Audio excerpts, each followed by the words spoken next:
Christ our Lord. Amen. Let us now sum our prayers up in the prayer our Lord himself has taught us. Our Father, who art in heaven, hallowed be thy name. Thy kingdom come. Thy will be done on earth as it is in heaven. Give us this day our daily bread, and forgive us our trespasses, as we forgive them that trespass against us. And lead us not into temptation, but deliver us from evil. For thine is the kingdom, the power, and the glory, forever and ever. Amen. And may the grace of our Lord Jesus Christ, the love of God, and the fellowship of the Holy Spirit be with us all, now and forevermore. Amen.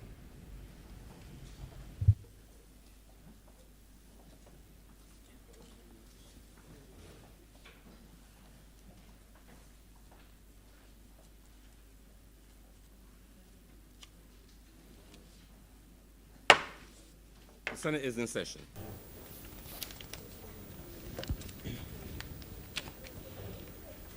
Messages from Her Excellency the President. Announcements by Your Honor the President. Honorable Senators, I have apologies for absence from Senator Adams, Senator Drakes, and Senator Maynard, and indications of lateness from Senator Tate and Senator Hunt. Presentation of petitions, presentation of papers. Mr. President, Mr. President, I'm commanded to lay the Public Finance Management Procedural Fiscal Rules 2021.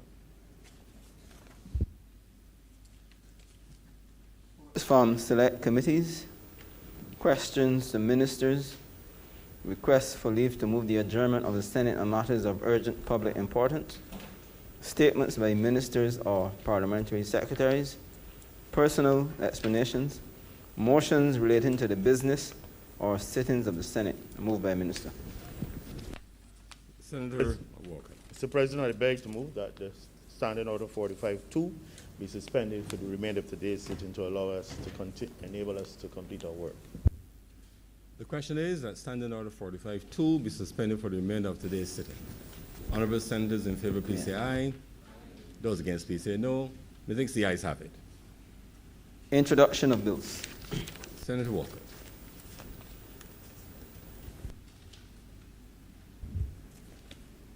Mr. President, I beg to move the first reading of the Public Procurement Bill 2021. I beg to move the first reading of the Whistleblower Protection Bill 2021. I beg to move the first reading of the Remediation Agreement Deferred Prosecutions Bill 2021. I beg to move the first reading of the Constitution Amendment Number 3 Bill 2021. I beg to move the first reading of the Income Tax Country by Country Reporting Bill 2021.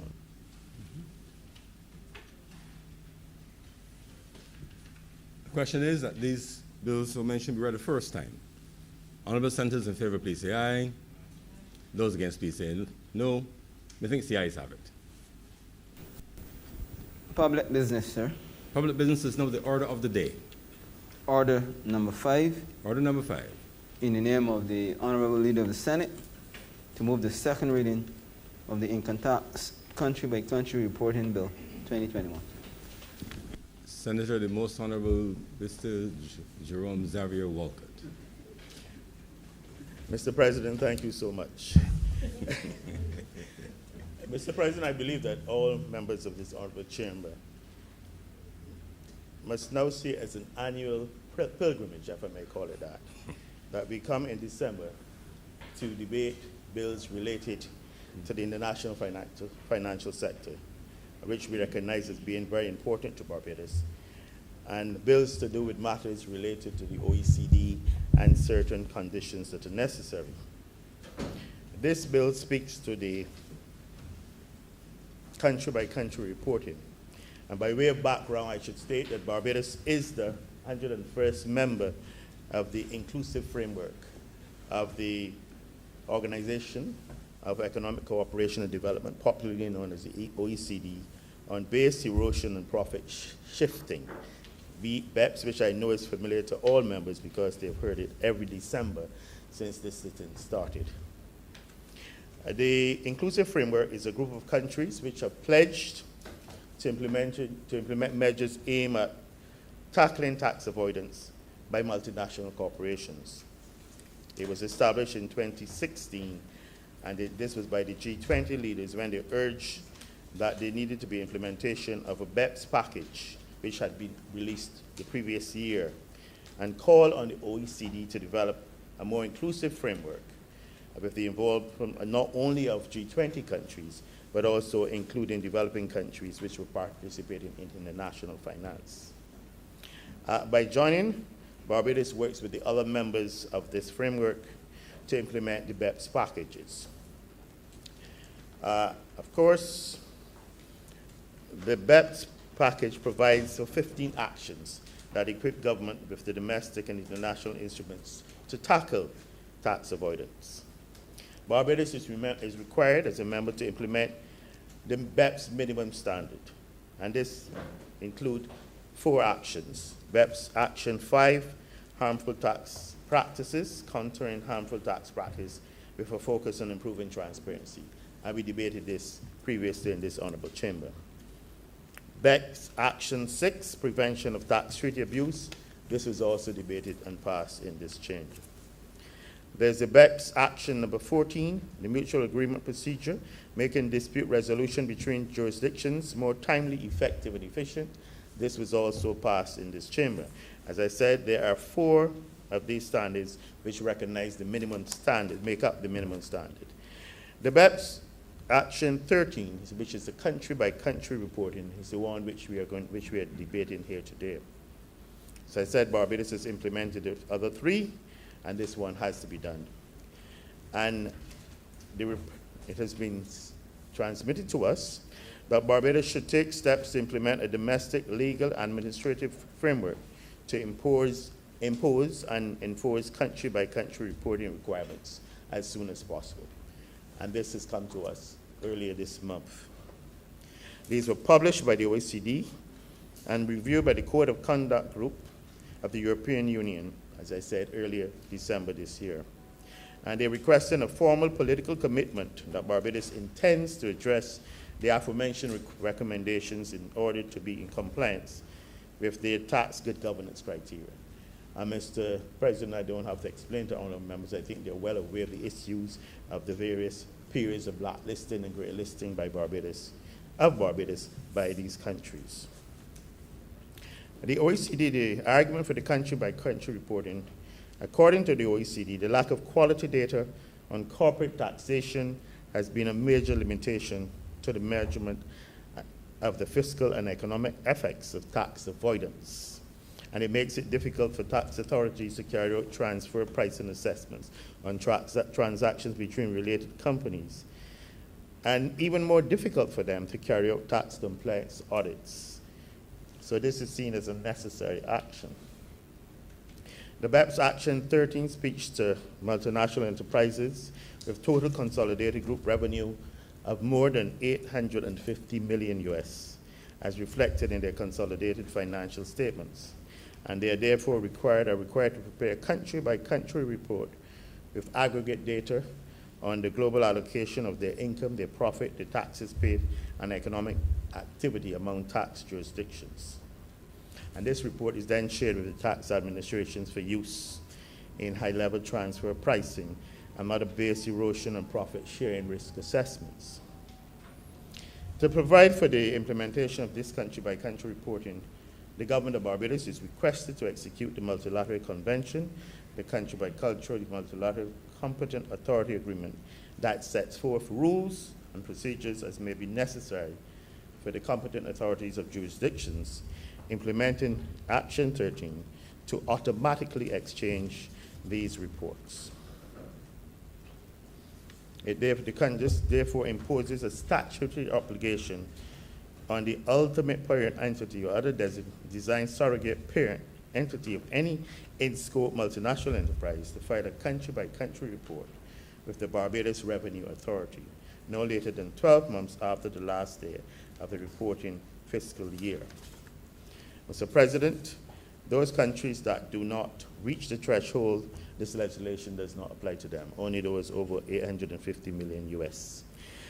And it is expected that the relevant reports will be filed using the already authorities built automatic exchange of information by portal, and thereafter the necessary exchanges will occur.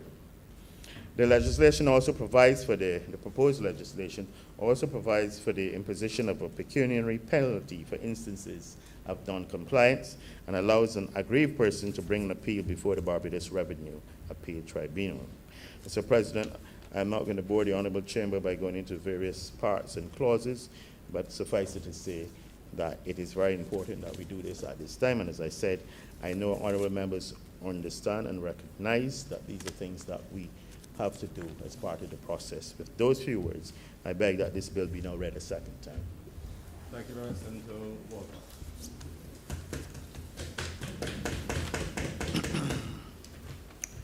The question is that this bill be read a second time. Honorable senators in favor, please say aye. Those against, please say no. Methinks the ayes have it. Mr. President, I beg to move that your honor do now leave the chamber and the Senate resolve itself into committee for further consideration of this bill.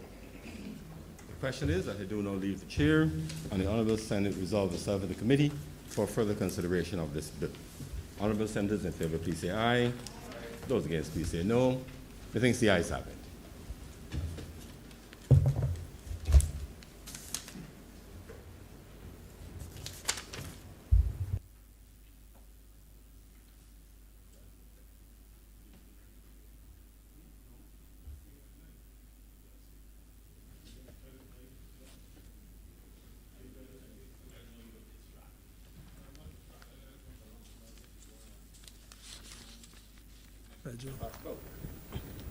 Yeah. The Senate is now in committee. Mr. Chairman, we're going to call in parts and clauses. Part 1, clauses 1 and 2. Mr. President, I beg to move that Part 1, clauses 1 and 2 now stand part. The question is that Part 1, clauses 1 and 2 stand part. Honorable senators in favor, please say aye. Those against, please say no. Methinks the ayes have it. Part 2, clauses 3 to 8. Mr. Chairman, I beg to move that Part 2, clauses 3 to 8 stand part. The question is that Part 2, clauses 3 to 8 stand part. Honorable senators in favor, please say aye.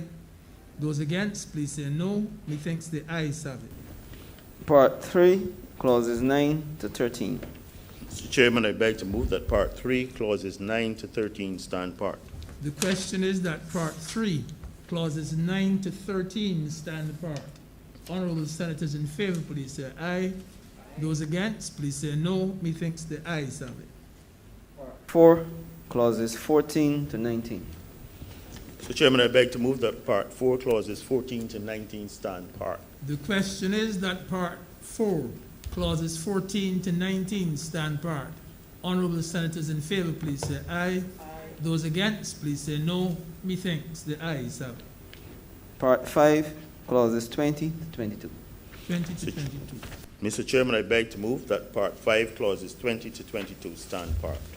The question is that Part 5, clauses 20 to 22 stand part.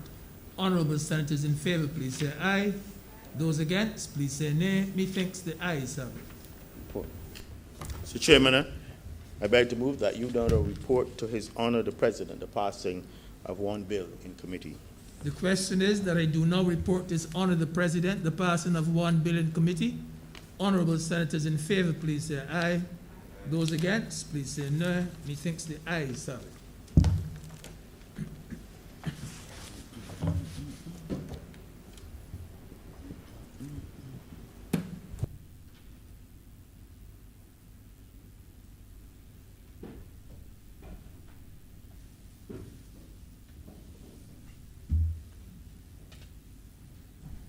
The chairman has reported to me the passing of one bill in committee.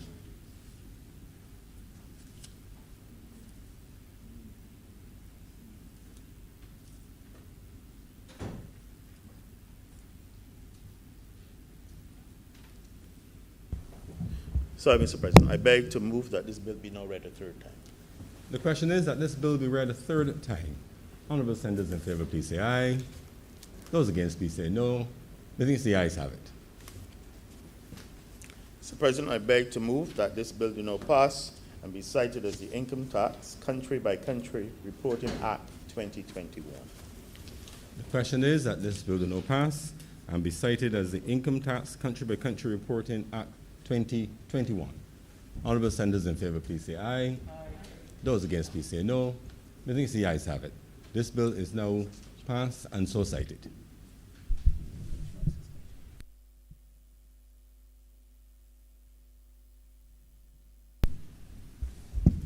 Mr. President, I beg to move that this sitting be suspended for 5 minutes. The question is that this sitting be suspended for 5 minutes. Honorable senators in favor, please say aye. Aye. Those against, please say no. Methinks the ayes have it. The sitting is accordingly so suspended.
This sitting is resumed.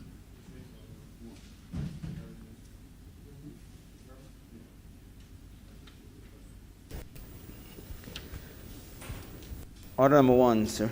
Order number 1. In the name of the Honorable Leader of the Senate, to move the second reading of the Public Procurement Bill 2021. Senator, the most honorable. Point of privilege, sir. Yes, Senator Walker. Senator Franklin. Sir, again, I believe my privilege in this place is being abused. I got this bill. I noticed that this bill would be debated today on Friday. It is 163 pages. Does not give me time to research anything that I have to say. 165, 66 pages. I would have to be a spectator on this. I don't expect the government to have a bill of this size. Yes, they circulated it, but they circulated it and give me short notice, because you have a lot of things on the paper that don't come in a timely manner. So I have to depend on when you're going to bring these bills to me, because there are lots and they work elsewhere. The $1,400 don't cover me. I have to work. So I cannot, in all seriousness, spend time just waiting for a bill to come from the Senate, then to rush and debate it, rush and research it. And the places that I can research it, most of them are closed over the weekend. So I cannot and I will not participate in the debate on this bill or any other. And so right now, sir, I think at this point, I won't be here, so I would like to wish the Senate a Merry Christmas. Because I'm not going to be a spectator. I don't come here to be a spectator, sir. Very sorry. Thank you, Senator Franklin. Senator Walker? No, give me if you want to respond to the point. Mr. President, I've heard my honorable colleague from on the other side. He did admit that the bill was circulated some time ago. I believe I'm being told it was as far back as 1st of November or the 2nd of November. And he made, I believe it once it is circulated to the House, it circulated all the senators. Mr. President, I believe when these bills are circulated to the House, they circulate to the Senate. It is my understanding, and it's always been the convention, that bills are usually circulated and members are usually asked to come to prepare. I've been on both sides of this chamber, come to prepare to debate any matter that is circulated. The order paper was cleared last Monday, and I indicated specifically when I was speaking at the end of the day sitting that we would meet on today's date to debate a number of matters which had to be completed before December the 31st, 2021. Regrettably, this bill is one of those matters that are to be completed before the 31st of December this year, and indeed, this is the final sitting for the year. So I understand the honorable member's concern, but I will certainly seek to encourage him to stay, but if he wants to wish us a Merry Christmas, I would also be delighted to wish him a very merry and blessed Christmas. And I hope that he'll be able to get some rest and relaxation during this holy week. And remember that there's a God that we all serve above who is concerned about life and living. And that in those words, I would certainly wish him a very Merry Christmas. And I look forward to speaking to him before Christmas. Thank you, Mr. President. Thank you, Senator Walker. Senator Franklin, your points are noted. I've also noted the information provided by the Leader of the House concerning the circulation of the bill prior to formal notice of debate. But I certainly want to, I know that you have your hands full with other matters, and I thank you in advance of the close of our sitting for wishing us all the best for the holidays. I thank you in advance of the end of the sitting. We would normally exchange those greetings, best wishes for the holidays at the end of the sitting. But certainly we want to wish you all of the very best for the season and next year. and look forward to continue to work with you and to hear your spirited contributions on any and all matters before us into the coming year. Sir, thank you very much, sir. When you wish me the best, sir, you also wish me the best in relation to my problems with the nurses, sir. Well, I don't think it matters. I just wish all the best for you. You know, we've been friends for many, many years, and long will that continue. And I always wish the very best for you. So I interpret that to mean, sir, that you wish me the best. I wish you the very best of health. Everything. And Everything. Sir, I can't stick around and read it. I can't read it and debate it at the same time. So thank you very much, sir. I understand. The most honorable. Thank you. I know you were behind me. Don't mind, you can't say so. Thank you very much, Senator Franklin. Senator Walcott. Thank you, Mr. President. As the honorable leader of the opposition in this honorable chamber leaves us, I rise to speak on a very important bill. I think it is understood globally that corruption via procurement is a problem that afflicts all countries globally, and Barbados is no exception. Over years, there have been stories, there have been complaints, there have been articles written about procurement and difficulties in Barbados. I use the word difficulties so that I am within the perimeter of the law. Certain difficulties relate to various processes, procurement processes over time. And it is a concern. I believe this has also engaged the attention of the concerned citizens group, that we're looking at a number of issues related to corruption. And we recognize that it is very important, and the whole issue of transparency, the need for competitive processes which are transparent and give us, in terms of costs, the best prices for goods and obtaining goods and services, especially being a small country which is struggling economically. We also think that and we've heard over the years about certain big businesses benefiting. And within this bill, we are speaking in terms of expanding, giving new players an opportunity to be part of this process, competitive bidding and tendering, and also allowing SMEs to benefit. Mr. President, you would be aware that there's been attempts, and we've started the modernization of the national procurement system to make the procurement process more efficient in Barbados. This modernization has included a number of aspects, and the legislation, of course, is one vital one. There's been the changes within the Central Purchasing Department of the government to the Government Procurement Department with a new mandate to monitor and assess the entire processes that occur there. And this will entail more efficient management of common goods and services which are procured through the Government Procurement Department. They're looking to generate greater economies of scale, a decentralization of specialized goods and services procured through its various ministries and departments, and standardization of the various aspects of procurement carried out by the public entities in this country. I'm not sure if my colleague will speak about it, but they're looking to establish an e-tendering system to provide for dissemination of procurement opportunities and results of tenders, procurement processes through all procurement subsystems in Barbados. And this electronic procurement system will facilitate the process of electronic purchasing and tendering. And of course, includes automation of the procurement process from requisition to standardized contracts. All of this we know will contribute to a more efficient implementation of the procurement process.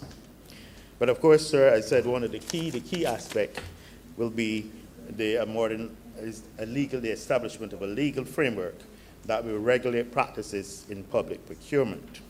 And this bill seeks to do that. It seeks to standardize the entire public procurement process in Barbados. And the new legislation incorporates international best practices, and I will come to this later, applicable to the circumstances of Barbados. As well, I've been aware the process that is going through within the CARICOM single market, where we are looking at a CARICOM protocol on procurement, which we've looked at that in modeling this legislation. Indeed, this bill will provide a single set of rules for all sectors, including the procurement of drugs, and will apply, when I say drugs, I mean pharmaceuticals, Mr. President. Will apply to government ministries, departments, state-owned enterprises, commercial state-owned enterprises, all as defined within the Public Finance Management Act. And of course, the bill will regulate the public procurement and promote integrity, fairness, transparency, and as I said earlier, value for money and efficiency in public procurement. It will seek to establish the institutions required to conduct, manage, oversee, and regulate public procurement. It seeks to define the permitted procurement methods and set the procedural rules for the procurement process.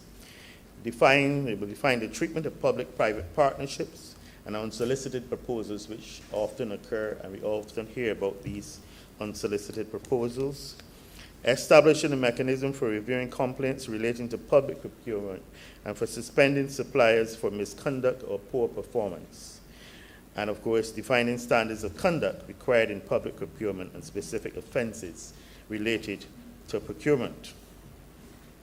Mr. President, the United Nations Commission on International Trade Law, model law, is used internationally as a standard law in procurement, as it seeks to maximize competition according to fair treatment to all suppliers and to enhance transparency and objectivity.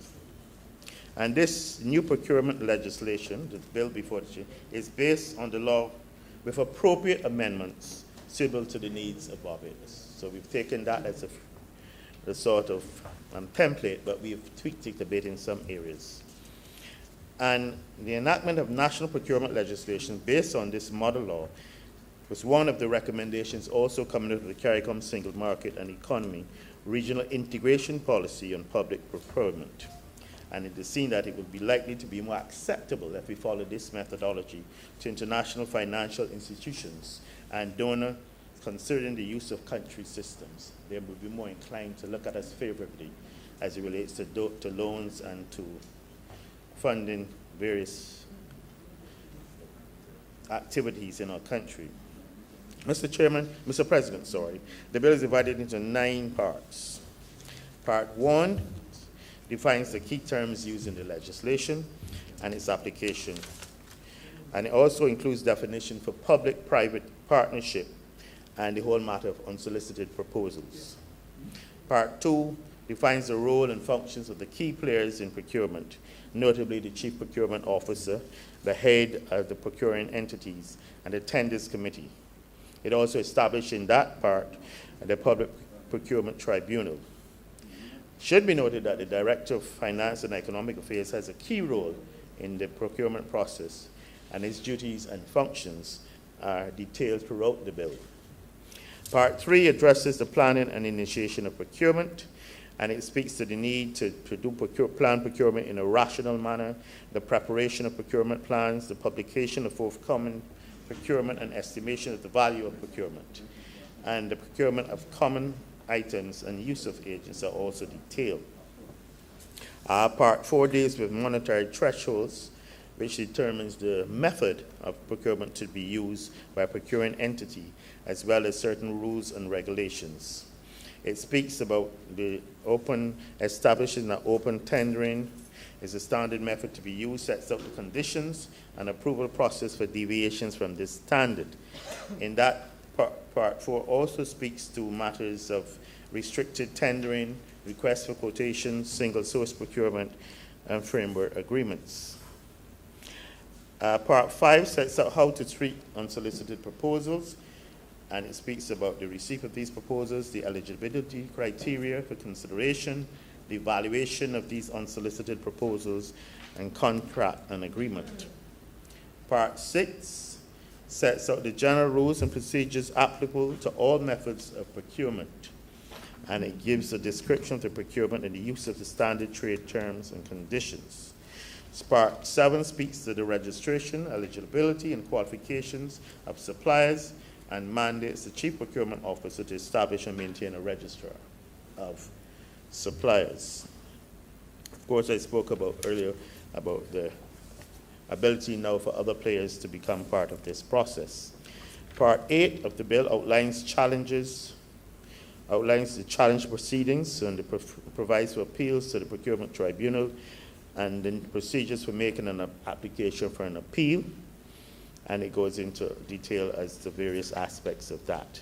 Part 9, Mr. President, is the miscellaneous section, and this speaks to the form of procurement contracts, the procurement record, and contract management record, the manuals and the documents and the instructions.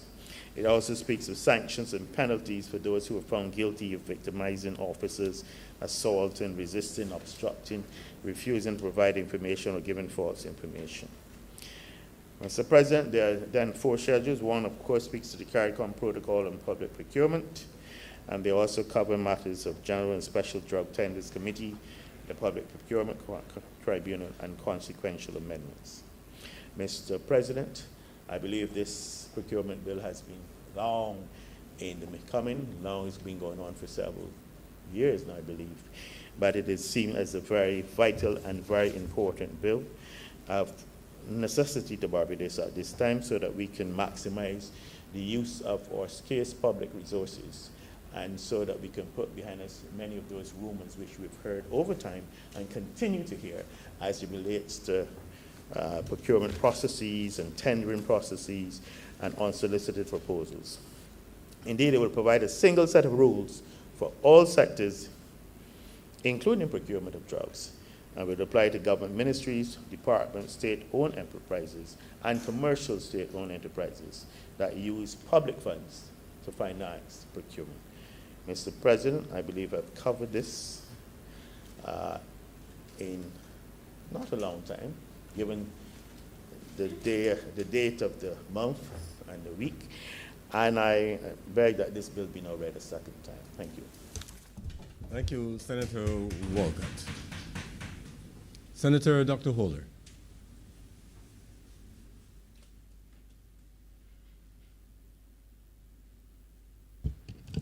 Thank you very much, Mr. President.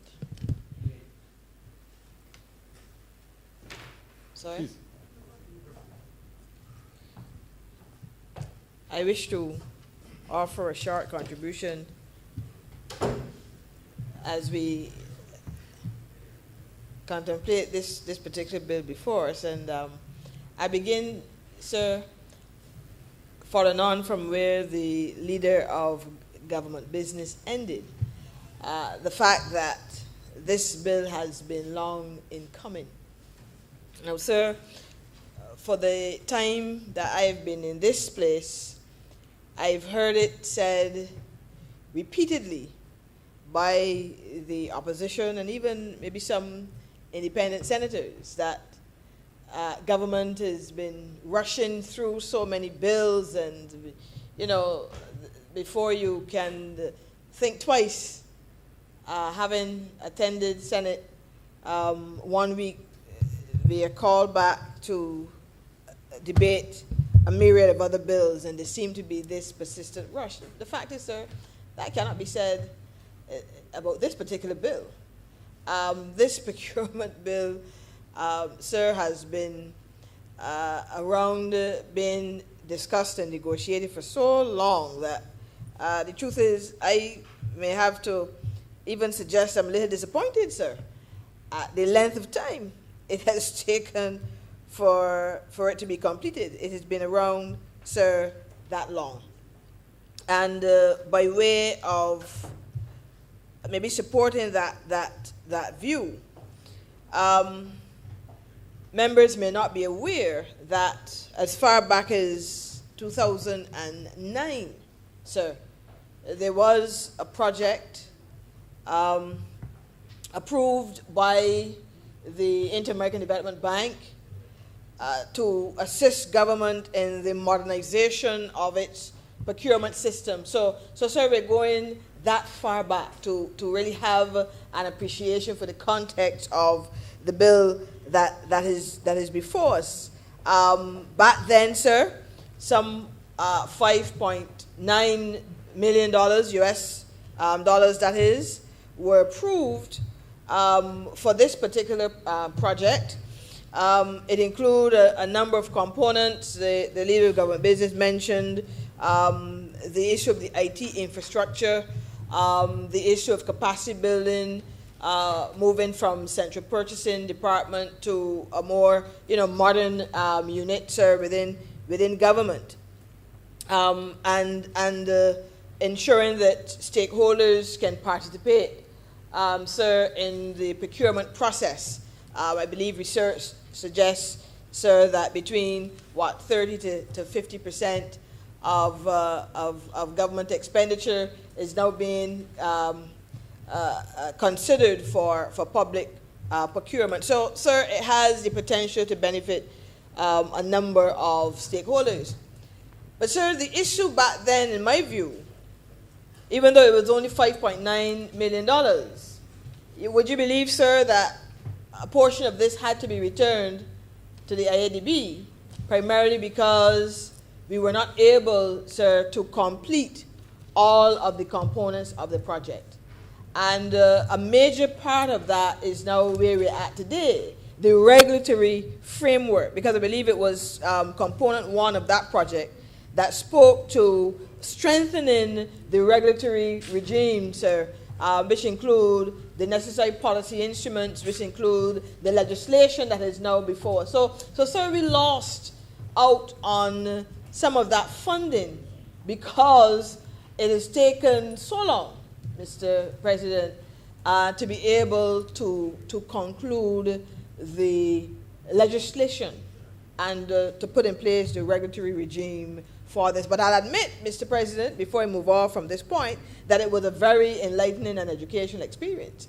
I had the opportunity to sit on the steering committee, sir, for this particular project, and I must admit that the overall objectives of the project, especially relative to including the MSME sector and in the whole procurement process, and ensuring a transparent process, must be commended.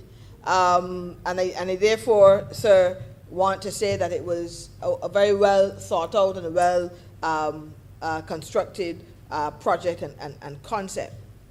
But as I move on now to today and what is before us at this point in time, sir, I want to, in making my contribution around this bill, really support why we need to have public procurement legislation and a public procurement regime at this point in time. Sir, I spoke last session, maybe we were looking at the debt, the credit reporting bill. And as I was preparing for this, it reminded me, sir, that these works thus far are really intended to benefit, more so, at least in my view, SMEs. They're really intended to benefit SMEs. As we talked about the credit reporting bill, the point was made about, improving the environment for risk, enhancing risk appetite by mitigating the fallout and so on. That will benefit small firms. That will benefit businesses, period. And here it is again, sir, that we have a discussion around public procurement, and the intention is that we're able again to benefit the MSME sector. We're able again to benefit the business community by having a piece of legislation and a regulatory framework that allows for a more transparent, a more open, and a more accountable way, sir, of how we treat to government procuring goods and services from the business community. Sir, would you remember, recall that I believe it was just prior to the 2008 general election, one of the manifestos in circulation at the time, sir, gave a commitment that should that party win at the polls, they were going to set aside 40% of the procurement of their goods and services to SMEs. Now, Mr. President, wearing another hat that I wear, I was enthused. I was excited about that. I felt that for a party, a potential administration, to commit to 40% of the procurement of its goods and services to this sector, Mr. President, it was worthy of commendation. I lauded such an effort.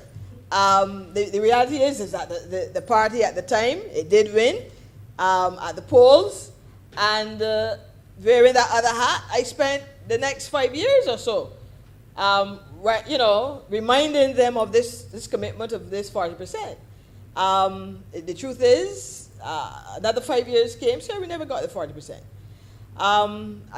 Actually, let me correct myself to say that the minister responsible for small business in the last year of that term did make a public pronouncement that the 40% will now be operationalized.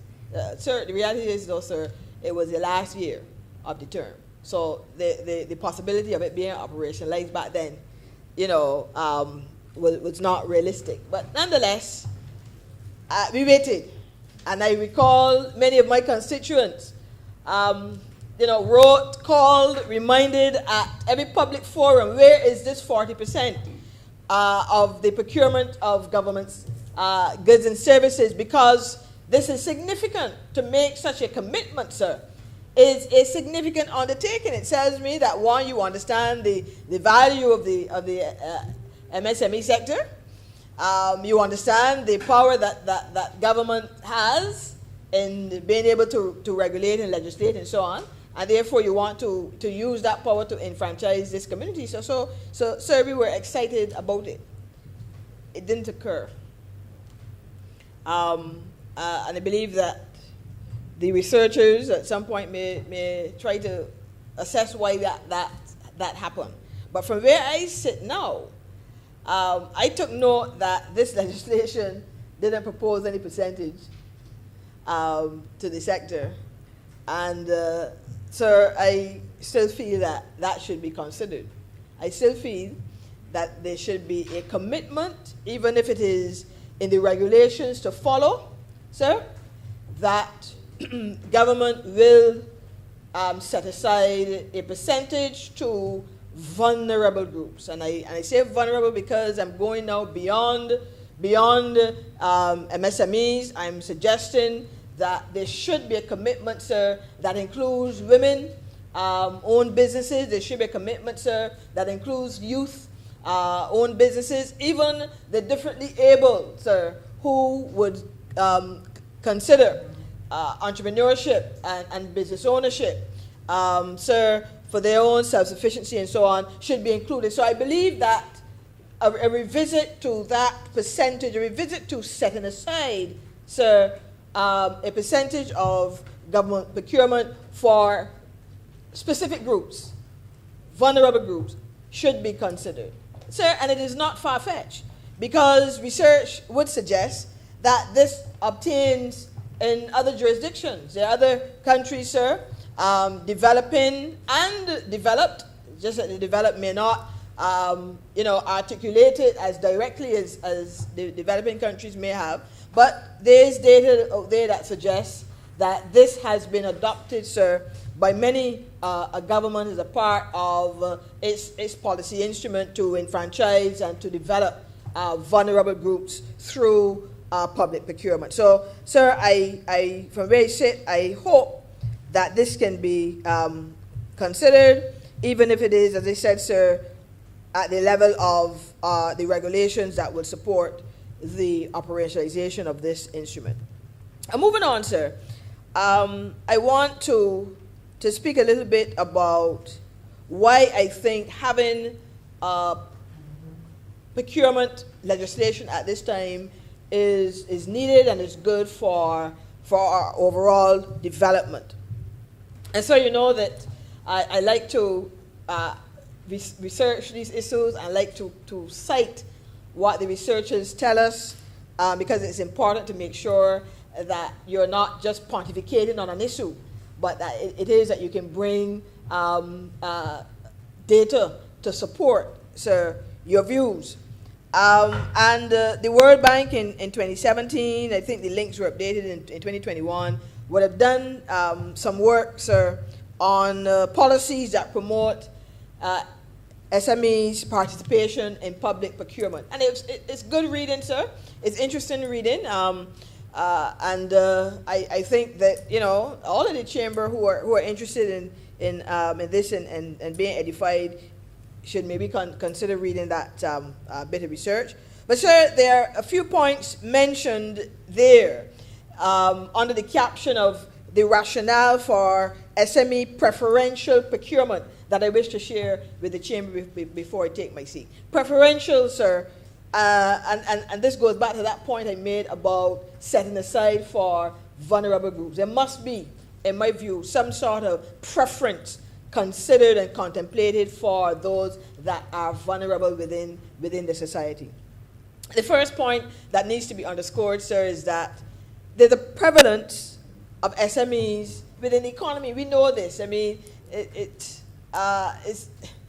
maybe been said time and time again, to the point where many policymakers, academia, whomever, in all of these speeches now, as we speak to overall development policy, including the MSME sector, enfranchising SMEs, sir, is being talked about, because we understand and we appreciate that when you look at the overall makeup of the business community, sir, the fact is, globally, it's not just Barbados and it's not just the region. Globally, the majority of the private sector is small business.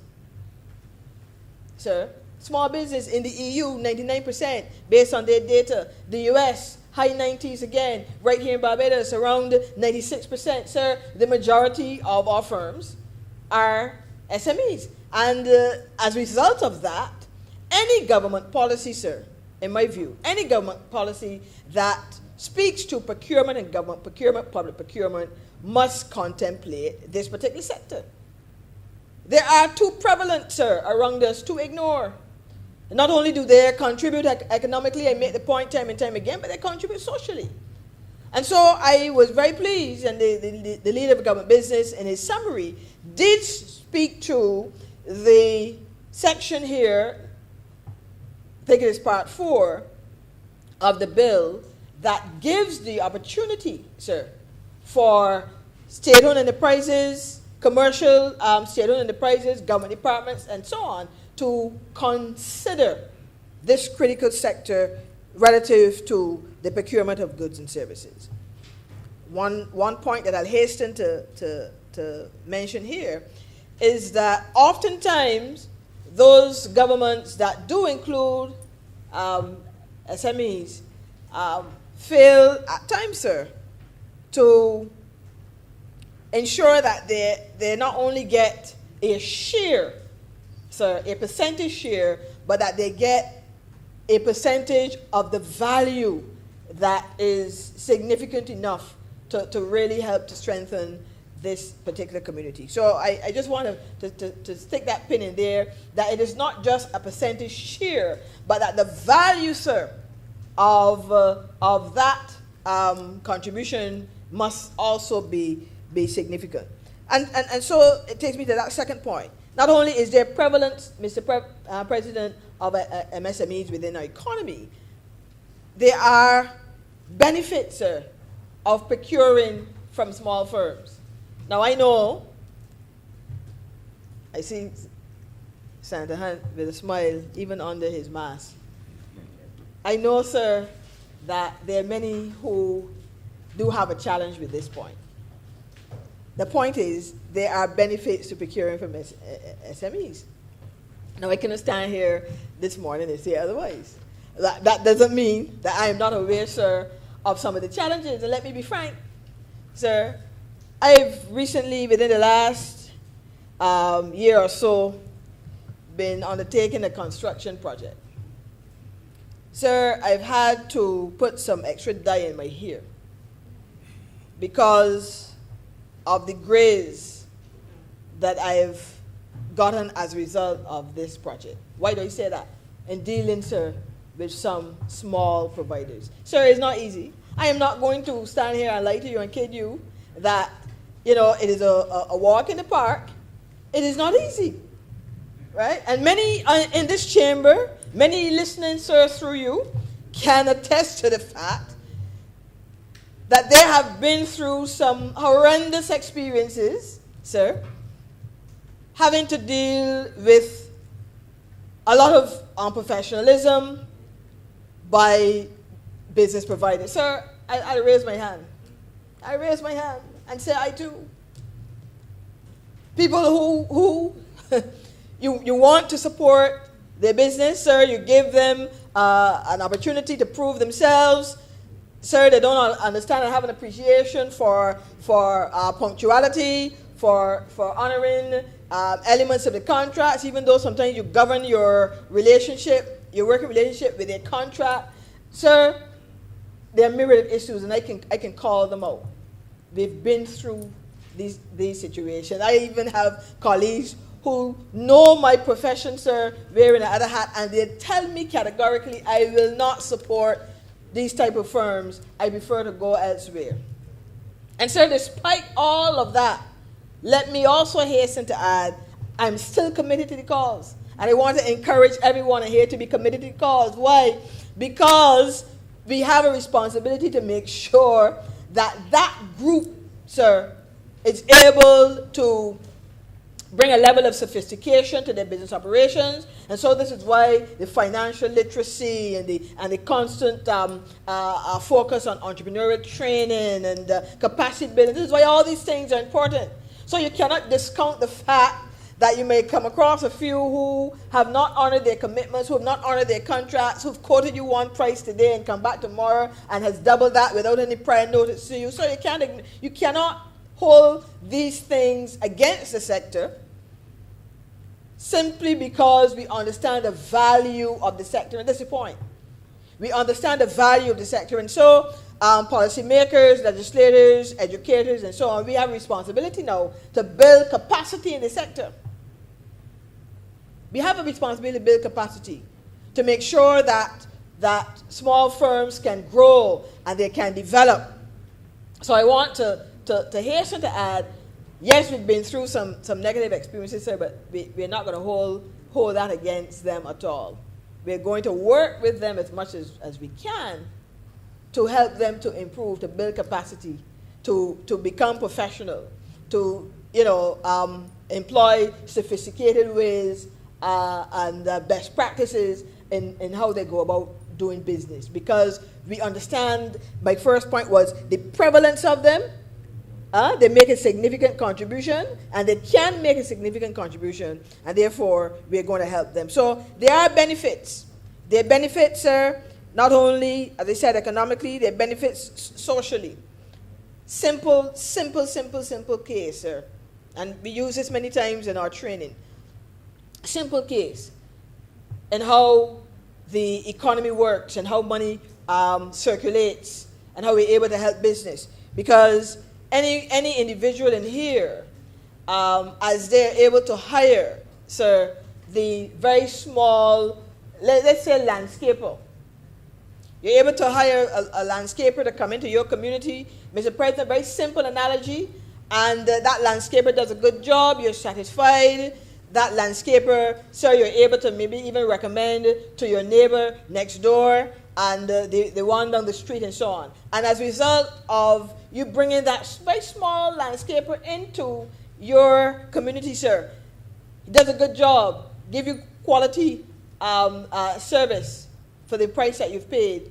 He's able then to maybe attract additional customers. And from that one opportunity, sir, with that landscaper who may have come around on his bike with a weed whacker, you're able to see that landscaper, sir, getting additional contracts within the community and expanding, building now capacity in the firm. So it goes, sir, from that bicycle and he goes and gets a panel van, sir. He's able now to go from that weed whacker to the other pieces of equipment, the lawnmower and so on, and he's able to go from just him now providing the service to hiring 1 or 2 guys, sir, from the community. And immediately we're building capacity within the firm, and that business is able, Mr. President, to grow.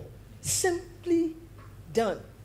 And so we've taken, not one, but we've taken about 3 or 4 young persons, sir, who would otherwise have been unemployed, and they now have, sir, a reliable source, a credible source even of revenue. That simple analogy, Mr. President, has been researched and researched time and time again, and has demonstrated, Mr. President, that MSMEs present the greatest opportunity for reducing unemployment, more so than large firms. It has been proven. MSMEs provide a disproportionate share of gross and net new jobs, and high growth new firms provide the majority of the new firm jobs. So the fact is that this group, Mr. President, this group offers the opportunity for us to see a reduction in unemployment because they have a greater capacity, sir, to soak up, as it were, the unemployment that exists within communities, within the country, and so on. So there is a benefit then to procuring from them. Not only are you going to get, good quality goods and services and so on, but you're able, sir, to be able to see a reduction, impact the unemployment rate within the society. But they face some barriers, and this is my third point. They do face some barriers relative to procurement, and this is why building capacity is important. Because as you know, sir, procurement in and of itself can be a bit tedious. It can be, somewhat challenging, especially when it comes to the pre-bidding stage. Again, it is suggested from the same World Bank report that MSMEs do have a challenge at times, sir, with the publication of the contract opportunities, the communication around these opportunities. They at times are not able to bid competitively, sir, for the particular product. They have difficulties due to the size of the contracts. We know that many contracts, sir, many opportunities tend to be extremely big, extremely huge, and therefore can be intimidating at times for small firms. Also, sir, not only the pre-bidding stage, but also the application stage. It is said that there tends to be, a high level of bureaucracy, sir, during the application stage relative to the documents required. Grant the grants or the opportunities rather sometimes can be burdensome relative to preparing quotations, and so firms at times can have a lack of capability and capacity, sir, in writing formal bids and so on. So there are some challenges, sir, relative to the procurement process, and therefore my point here is that we want to help in building capacity that firms can actually participate in the public procurement process. And this is why I particularly liked, Mr. President, the component of this bill that speaks to the IT infrastructure and the modernization of that infrastructure. Because gone are the days, and again the data show that when you're doing it manually, when you have a bidding process that is manual, it takes an inordinately long time, sir, not only time but cost to be able to drive to the government department to collect the bidding documents, to go back, to analyze, to get all your information together, then to drive back there. Sometimes persons drive the second time and forgot their certificate of clearance. They have to go back and whole host of issues. So there's a cost, sir, associated with the manual format. So our ability through this legislation to have this now done in such a way that you're using the technology, it is digital. The government department, the state-owned enterprise puts up the tender on the website or whatever mechanism is being used. It is there, sir. It is easily accessed by the small firm. Information uploaded, and in a very short period of time, the process is completed. So this will help, sir, in my view, with the capacity building of the firm, because, as I said, there are some barriers that have been identified. And then finally, sir, I mentioned before that we want for this procurement exercise to really provide for those that are vulnerable. And so I want to make a call for incorporating gender, sir, in SME procurement. The fact is, we need to make sure that our female-owned businesses are considered and included as well.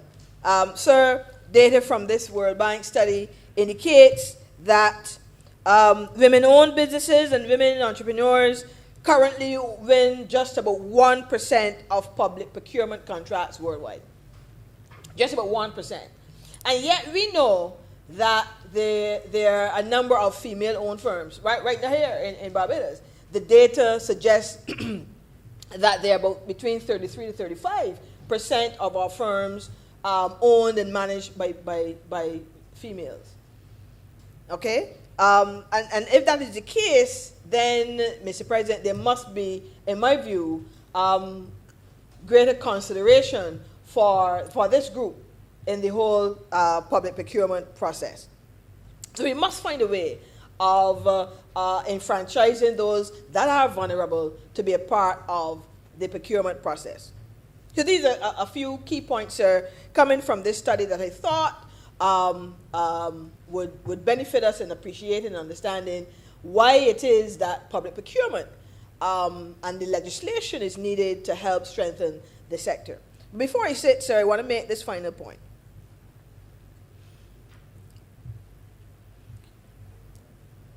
Whereas we want to make sure, sir, that SMEs can benefit, and based on the proposals here, there is the opportunity, and I'm calling for greater consideration, maybe in the regulations, that we set aside a percentage for vulnerable groups. We do have an added challenge, and that, sir, is the issue around the payments to SMEs. Sir, a small firm, a medium firm, does not have, sir, the flexibility, does not have, sir, the resources to wait for a particular receivable to be settled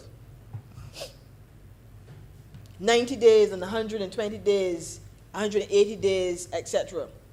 Sir, again, I was looking at some research that showed in developing countries, governments, sir, take between 30 to 90 days to settle bills. Developed countries, the majority are able to settle within 30 days. But developing countries, this World Bank studies suggest between 30 to 90 days. Sir, no small business can wait 90 days for that invoice to be settled. Matter of fact, I have many wearing that other hat who call me when they're waiting on a particular bill to be paid. Can you call this particular ministry? Can you call the PS? Can you call the minister? You know, I have staff to pay. I have resources to purchase, etc. Sir, no small firm can wait to have a bill settled in 60 days, 90 days, sir, 120 days. And so, while we work on our procurement regime and all the other policies and so on that are intended to help these firms. Sir, equally, we have to, it is a must, sir, improve the settlement of our debts to small firms in particular. And I'm making a case for them because the truth is that the larger ones, many of them can, the truth is they can pay.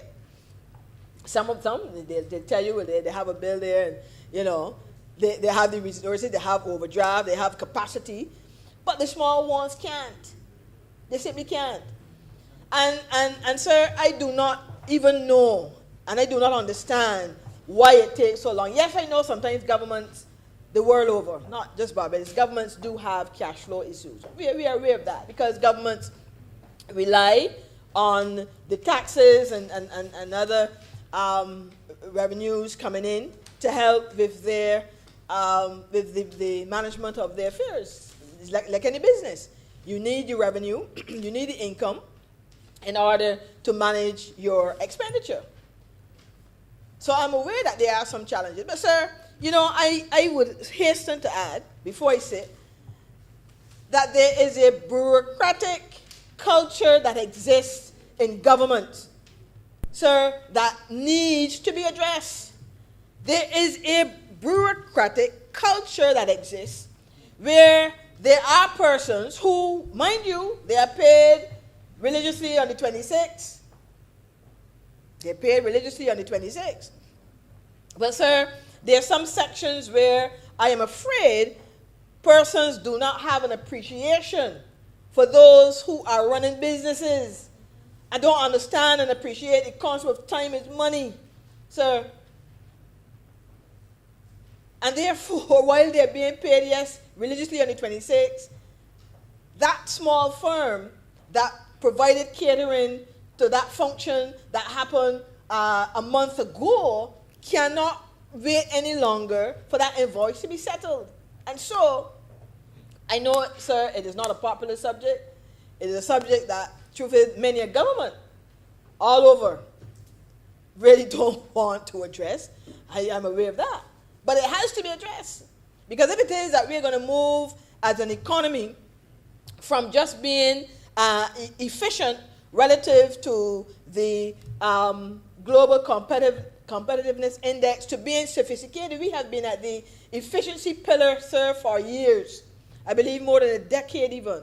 But we need to move to become a sophisticated jurisdiction relative to our competitiveness. And therefore, this issue of bureaucracy has to be addressed. So I'm making a call, sir, that while we put the procurement legislation in place and while we'll all speak to the benefits that our sector, our business sector will accrue from this, we have to equally, sir, put the mechanisms in place to ensure that our small firms in particular are paid promptly or as promptly as it's practical, because they simply cannot afford, sir, to have this inordinately long period of time before their bills are settled. Many of them, sir, run the risk of even going out of business. I know of examples where firms, sir, have been at the brink, can't pay staff.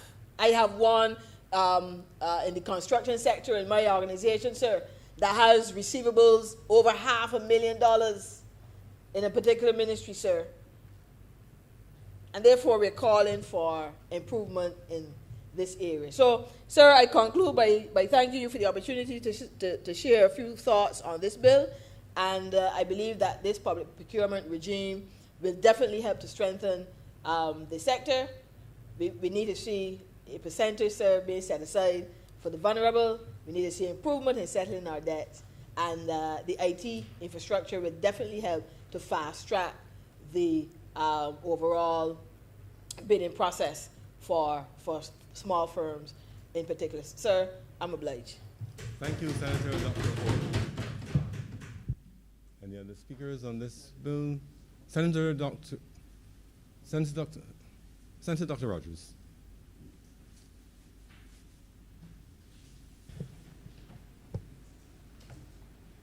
Good morning. Thank you very much, Mr. President. I'll be very brief on this particular bill. It was not my intention to speak on it. However, I've always been of the opinion that our problem in Barbados is not legislation. We have some very good laws in this country. The challenge has always been how people in positions of public trust and authority act. And I believe that this bill is timely, as Senator Holder would have pointed out not long ago, but it's also one that challenges us to be as genuine as we possibly can in carrying out our duties here. I listened with great interest as she made the point that the government must settle its bills, and in a timely manner, given what was passed here the last time we were here, and the fact that one of the challenges we had was a clause that was very open-ended, which really didn't say what persons may be issued bonds for, and which is one of the challenges that was raised here. And so some of these MSEs or SMEs that would have been mentioned here can very well find themselves waiting for 42 months to be paid under that particular clause, but that's that particular bill. What I wish to deal with here, sir, is Section 18 of this particular bill, restricted tendering, where it says, subject to subsection 2, a procuring entity may, with permission of the director, that is the Director of Finance and Economic Affairs, conduct procurement by means of restricted tendering in any of the following circumstances. The goods, 1, the goods, works, or services to be procured are available from 10 suppliers or less. B, that's A. B, there's an urgent need for goods, works, or services to be procured, and 1, the circumstances giving rise to the urgency were neither foreseeable by the entity nor the result of dilatory conduct on the part of the entity, and 2, engaging in open tendering would be impractical. B2, sir, engaging in open tendering will be impractical. I would just like to understand what that means, given the law here. As Senator Holder rightly pointed out, there's a bureaucratic culture in the government that needs to be addressed. And I believe that this particular section of the bill is rather open. And I would believe that there needs to be further explanation in terms of what would constitute being impractical in this particular case. The reason why I'm raising this, sir, in a perfect world, we can pass this bill and nothing will happen. It wouldn't mean anything. But we are in an age and in a political climate, not only in Barbados, in the world, where there's a woke culture and persons tend to question the genuineness of everything. And I believe it challenges us who make laws to be as precise as we possibly can. This is in no way an intention to question the character of whoever is the director.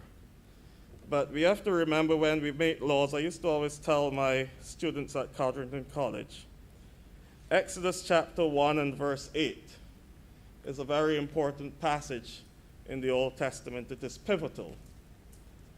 Is that portion, having gone through Genesis and speaking about the people, Jacob's family being brought down to Egypt and how they were multiplying and everything was going well. And then in Exodus chapter 1 and verse 8 it says, then there emerged a Pharaoh that knew not Joseph.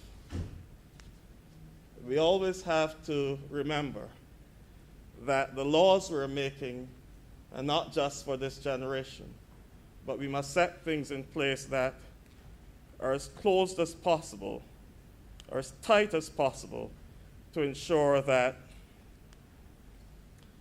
the nation can properly function and that all things can take place as above board as possible. And when we leave things open-ended like this, engaging in open tendering will be impractical. I would like to understand what that means.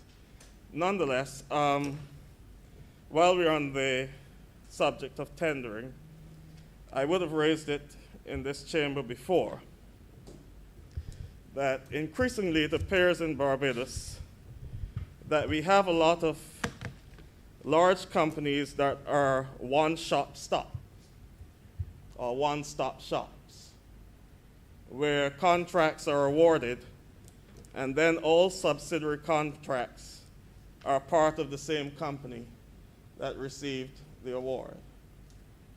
And therefore, the pie, the little pie that we have here in Barbados, is not being equally spread around.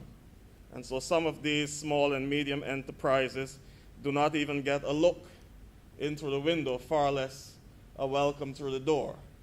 And I would like us to do something about that. I do not know how we will structure the legislation to do it, but certainly I believe that that is an area that we seriously need to look at in this country, where there are these large companies, and for example, you get a contract for a building, and the electrical contract and every other contract goes down to the gardening, goes to some subsidiary of that large company that received the contract. And so nothing gets spread around, everything stays in the same place.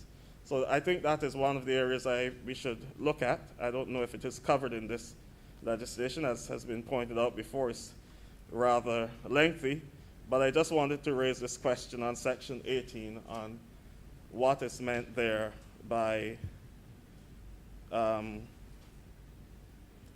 that subsection which states engaging in open tendering will be impractical. That's just my thing. Thank you very much, sir. Thank you very much, Senator Dr. Rogers. Senator Cummins. Thank you, Mr. President. This is going to be an extremely brief presentation. I wish to speak on the broader context for legislation on procurement as it relates to other matters which will be discussed here today and those that have gone before. Mr. President, I want to read a list of legislation that has been passed under this administration since 2018, and this is not an exhaustive list by any stretch of the imagination, Mr. President. We have recently passed the Prevention of Corruption legislation. Last week, we had the Customs Bill. In July of 2020, Mr. President, we had the Anti-Corruption Agency established by legislation.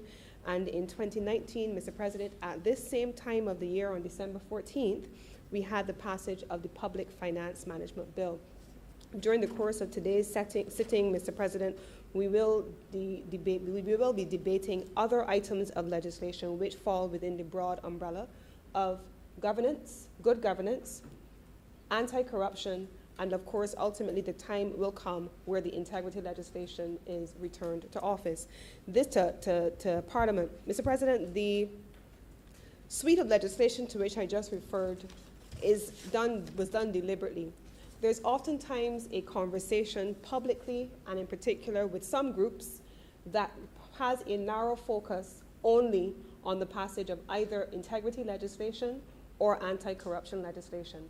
But Mr. President, if you understand the notion of anti-corruption and integrity, and you look at the importance of how those things are then integrated into your governance mechanisms, the question of public procurement is a key tenet in a government's overall arsenal to prevent corruption and to promote measures supporting integrity.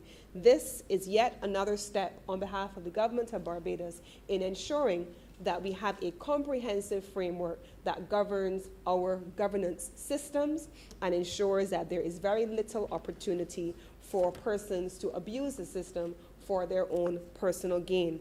And so I would wish to support the legislation as a further continuation of this government's commitment to ensuring that we have that framework.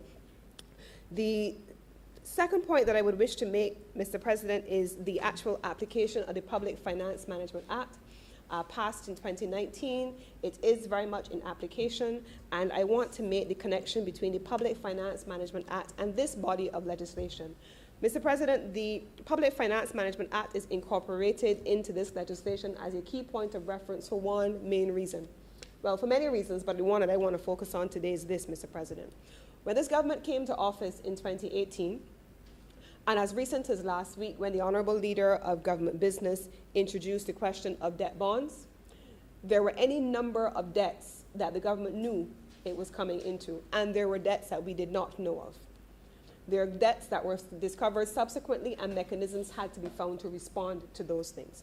Mr. President, and a big part of that was because there was no centralized management of how public procurement and public finance management took place between central government agencies, state-owned enterprises, and commercial state-owned enterprises, and a significant number of debts were accumulated under state-owned enterprises and commercial state-owned enterprises that then were unable to be accounted for, and the central government then had to take responsibility for. By centralizing the Public Financial Management Act, Mr. President, and incorporating it within public procurement in this fashion, Mr. President, it covers the entire obligations now assigned to commercial state-owned enterprises and state-owned enterprises to conform to the dictates of central government in terms of procurement.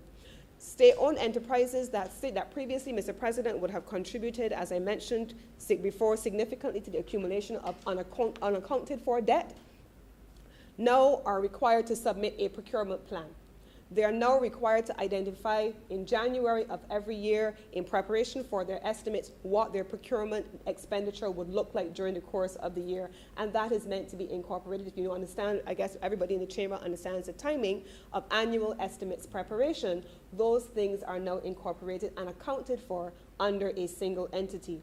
Equally so, Mr. President, under the existing framework of the same PMF, Private Finance Management Act, you also now have a results framework that every single ministry, every single agency is now required to participate in. And what you will see in the upcoming estimates, Mr. President, is that you have a new performance-driven basis on which estimates of expenditure, including procurement under state-owned enterprises and commercial state-owned enterprises, must also conform. That too, Mr. President, is part of the overall reform and good governance that this administration is putting in place.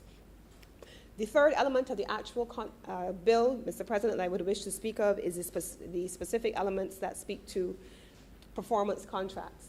Mr. President, my colleague, Senator Holder, spoke about instances where you paid for a service, but you didn't get where you paid for it, what you paid for. Incorporated in public procurement, Mr. President, in the specifics of this particular bill is the recommendation and the requirement now for performance-based contracting to take place. Persons who are supplying goods and services to governments are required now to meet certain performance-based standards that ensure that the government of Barbados spending money on behalf of the people of Barbados is at all times getting what it paid for, because this is the people's money. And this is critical, Mr. President. And so we are not only holding ourselves to account, but we are holding people who provide services and are paid with the people's money also to account. This brings me to my final 2 points, Mr. President. I want to piggyback a little bit on the comments from Senator Holder. Mr. President, I have had the opportunity, I think I probably under my ministry had the largest number of commercial and state-owned enterprises in the government ministries. There are 14 agencies that sit under the Ministry of Tourism. And in a previous life, when I was chairman of the port, I chaired the Tenders and Procurement Committee there. And one of the challenges that I have seen firsthand, Mr. President, because oftentimes I was on the other side, coming from the private sector as well, advocating for and in agreement with, and I still am in agreement with, the incorporation of SMEs and MSMEs in having a greater share of the projects.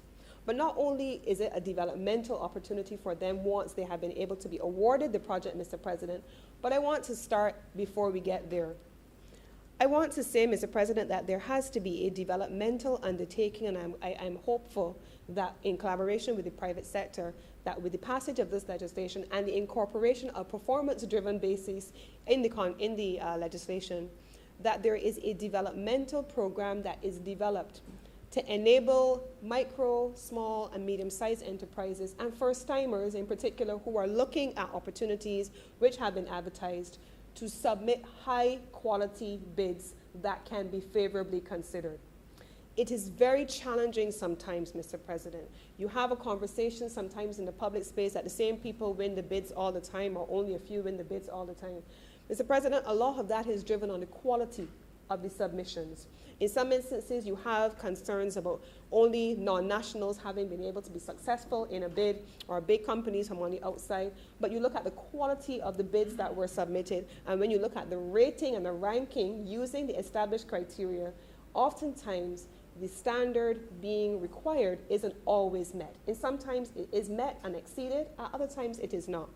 I would love to be able to see an environment where the quality of bids is something that we focus on from a strategic perspective and from a governance perspective as well, but strategic as well, so that we have a larger number of SMEs having opportunities to submit successful tenders, not because I know somebody and they tell me they're going to give me a little business or they're going to help me out, but because you have submitted such a high quality bid that is so strategic and visionary that and is well costed, that it can be accepted. And that is one of the things that I'm hopeful for. And then once that is done, Mr. President, the final part of it is where Senator Rogers spoke about it, Senator Holder started it. I have seen, even in the tourism sector, we have a number of small enterprises, including direct tourism services, and even hotels, including small hotels.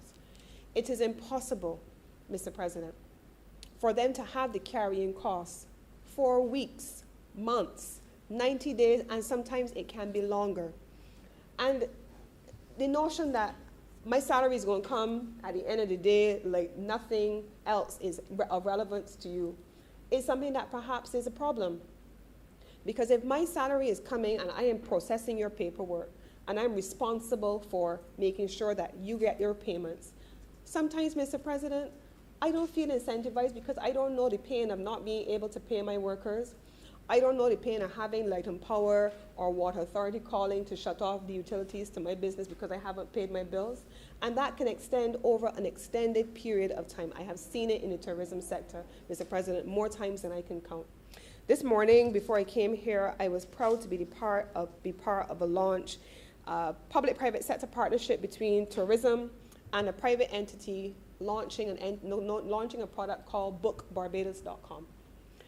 We, through private investment, Mr. President, supported the establishment of bookbarbados.com, which gives an opportunity for local service providers, accommodation, rental car companies, attractions, wherever they are, businesses in Barbados, to be able to sign up on a single portal, single global platform to book everything and to curate everything about your experience coming to Barbados.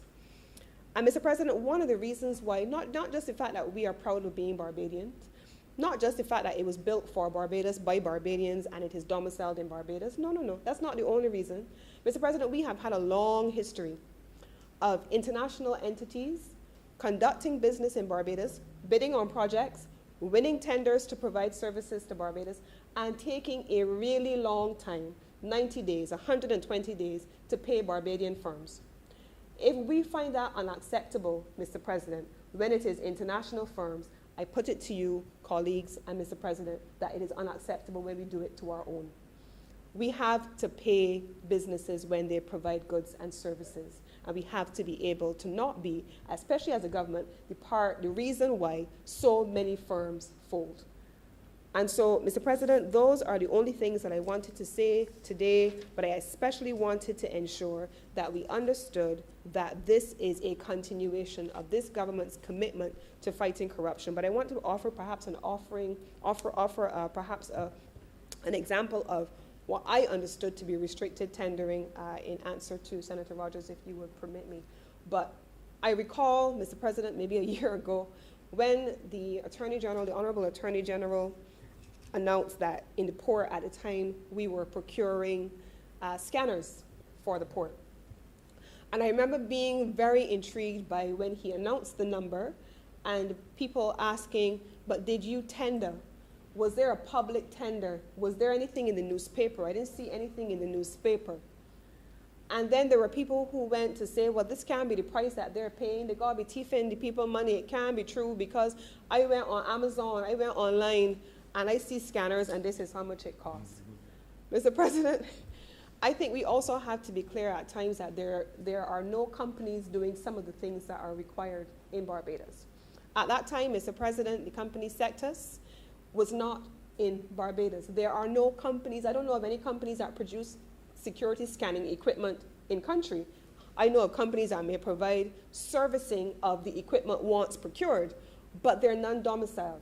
And so under those conditions, Mr. President, the rules, the financial rules allowed for you to procure from a limited number of service providers where there were none locally, and it was a critical matter for national security purposes for us to be able to complete the procurement process, even without a public tendering process. And so those are some of the instances where you may see just a few companies. You may not see it publicly because it is not available in some instances locally at all. And so with those few words, Mr. President, I want to commend this bill to this honorable chamber, and I give it my support. I'm obliged to you. Thank you very much, Senator Cummings. Any other speakers? Senator Walcott. Thank you, Mr. President. And I want to thank my three honorable colleagues who participated in this debate. As I said, I think we've all agreed that it is very important, this bill. Senator Rogers raised a query about Section 18(1)(b)(2) about engaging in open tendering when it would be impractical. I believe this section covers what is currently covered by Rule 239, and it speaks to those matters. I've been trying to reach the AG, but I have an example because only recently, Mr. President, we established a mission in Nairobi. We're required to outfit that mission. It requires work to be done on the mission.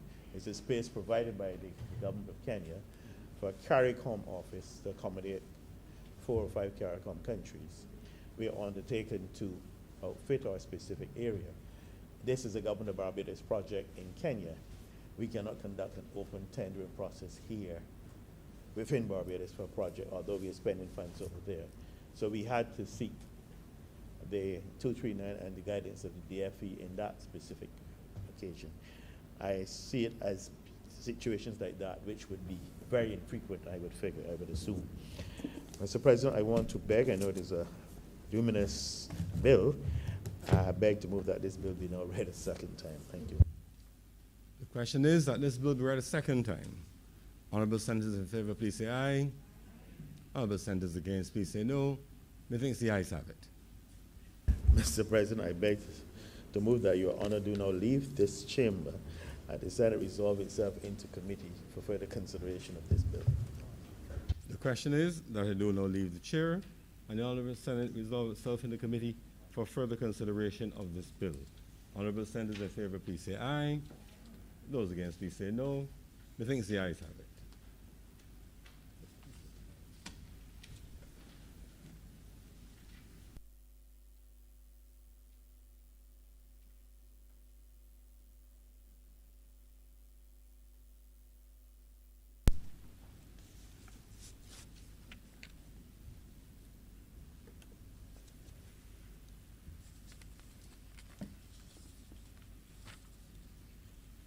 Senators now in committee. Mr. Chairman, we will be calling in parts and clauses. Permission granted to be called in parts. Part 1, clauses 1 to 3. Mr. Chairman, I beg to move that Part 1, clauses 1 to 3 stand part. The question is that Part 1, clauses 1 to 3 stand part. Honorable senators in favor, please say aye. Those against, please say nay. Methinks the ayes have it. Part 2, clauses 4 to 8. Mr. Chairman, I beg to move that Part 2, clauses 4 to 8 stand part. The question is that Part 2, clauses 4 to 8 stand part. Honorable senators in favor, please say aye. Those against, please say nay. Methinks the ayes have it. Part 3, clauses 9 to 15. Mr. Chairman, I beg to move that Part 3, clauses 9 to 15 stand part. The question is that Part 3, Clauses 9 to 15 stand part. Honorable Senators in favor, please say aye. Those against, please say nay. Methinks the ayes have it. Part 4, clauses 16 to 62. Mr. Chairman, I beg to move that Part 4, clauses 16 to 62 stand part. The question is that Part 4, Clauses 16 to 62 stand part. Honorable Senators in favor, please say aye. Those against, please say nay. Methinks the ayes have it. Part 5, clauses 63 to 79. Mr. Chairman, I beg to move that Part 5, clauses 63 to 79 stand part. The question is that Part 5, Clauses 63 to 79 stand part. Honorable Senators in favor, please say aye. Those against, please say nay. Methinks the ayes have it.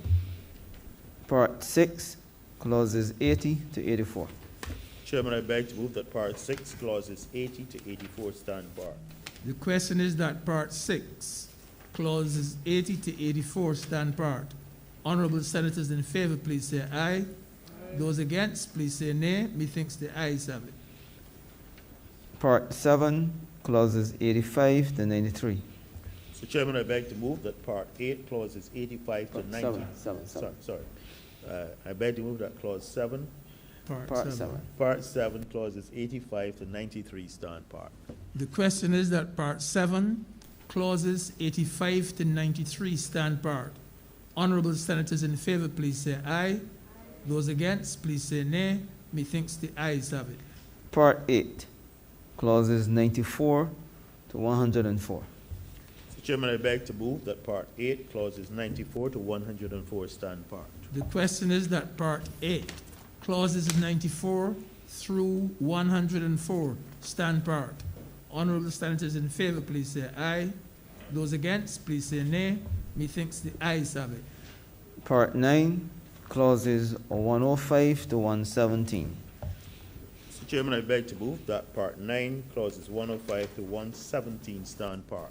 The question is that Part 9, Clauses 105 to 117 stand part. Honorable Senators in favor, please say aye. Those against, please say nay. Methinks the ayes have it. First schedule. Chairman, I beg to move that the first schedule be the first schedule to the bill. The question is that the first schedule be the first schedule to the bill. Honorable Senators in favor, please say aye. Honorable Senators against, please say nay. Methinks the ayes have it. Second schedule. Mr. Chairman, I beg to move that the second schedule be the second schedule to the bill. The question is that the second schedule be the second schedule to the bill. Honorable Senators in favor, please say aye. Those against, please say nay. Methinks the ayes have it. Third schedule. Mr. Chairman, I beg to move that the third schedule be the third schedule to the bill. The question is that the third schedule be the third schedule to the bill. Honorable Senators in favor, please say aye. Those against, please say nay. Methinks the ayes have it. Fourth schedule. Mr. Chairman, I beg to move that the fourth schedule be the fourth schedule to the bill. The question is that the fourth schedule be the fourth schedule to the bill. Honorable Senators in favor, please say aye. Those against, please say nay. Methinks the ayes have it. Report. Mr. Chairman, I beg to move that you do not report to His Honor the President the passing of one bill in committee. The question is that I do now report to His Honor the President the passing of one bill in committee. Honorable Senators in favor, please say aye. Those against, please say nay. Methinks the ayes have it.